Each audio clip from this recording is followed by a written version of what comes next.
And back with the focus on the upcoming medium-term budget statement to be delivered later on. Let's focus on one aspect of it, education. Well, Equal Education is calling for more funding in the basic education sector.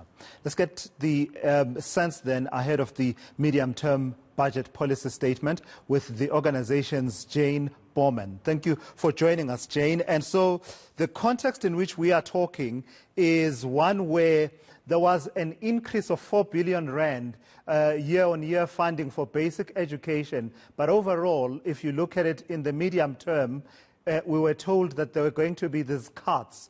And we're already seeing the impact of these cuts. And you guys, among the activists in the education sector, believe that's the wrong direction in which we are going. Yes, thank you so much for having me on.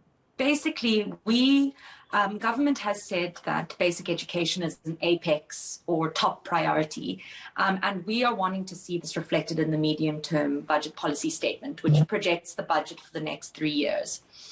Essentially, what we have seen in the last couple of years is that each year basic education is getting a smaller and smaller share of the total budget.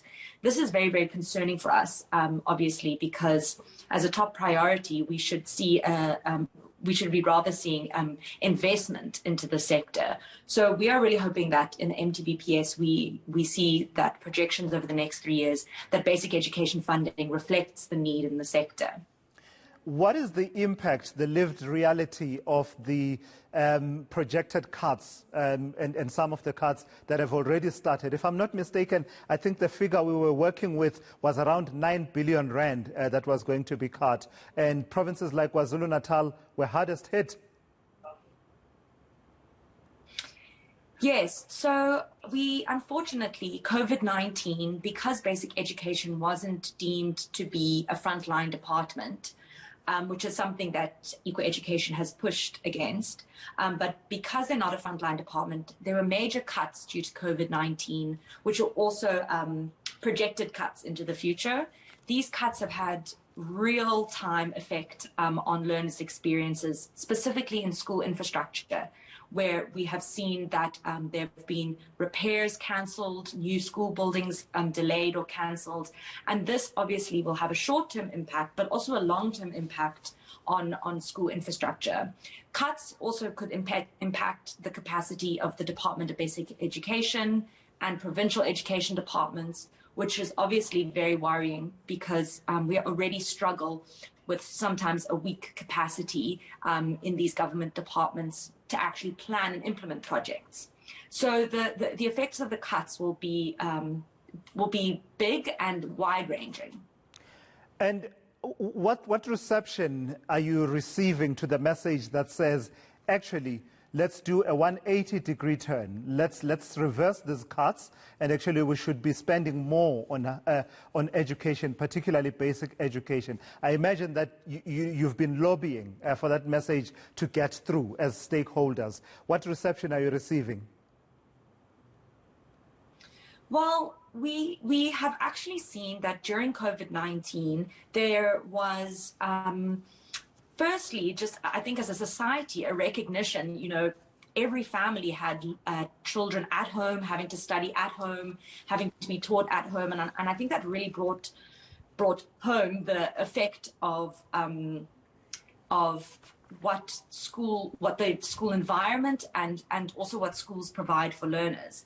We saw that there was an increased urgency around providing water, sanitation, even though these were temporary measures to schools. And so this was really great and this was really important.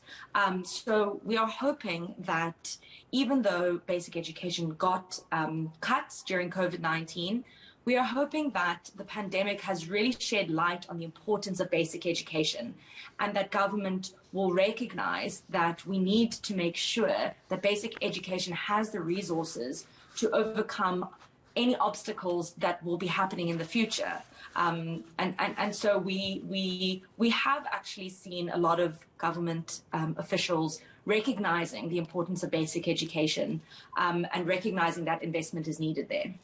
And just as a final question to you, Jane, Where exactly should the spending be directed within the broad sector of basic education against the backdrop of what you've just talked about, the realities of COVID-19 and some of the innovations that we've now recognized need to go into education in the context of a pandemic and the challenges that are unique in terms of education in a pandemic, but also the legacy issues have not necessarily gone away. For instance, the infrastructure backlogs that the education sector faces. So straight to the question then, where should the finance minister funnel these funds if there's going to be an increase in basic education funding?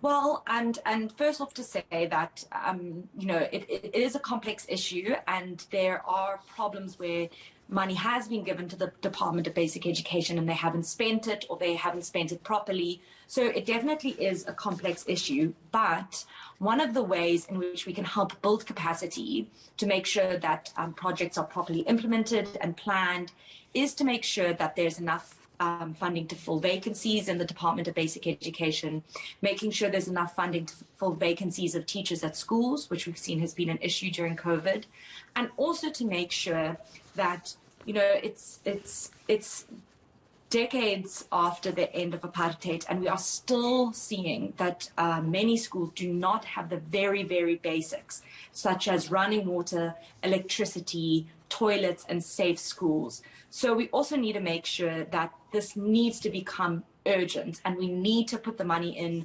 whether it's going into building capacity in the Department of Basic Education to move forward with these projects, or putting money into the infrastructure grants. We really need to see this be a top priority. All right, thank you for that. Thank you for your insights there. That's Jane Borman of the organization Equal Education. Lots to ponder for the man you see on your screen at the moment, Enoch Godongwana, the finance minister, when he steps up to the podium at 2 p.m. This is just a slice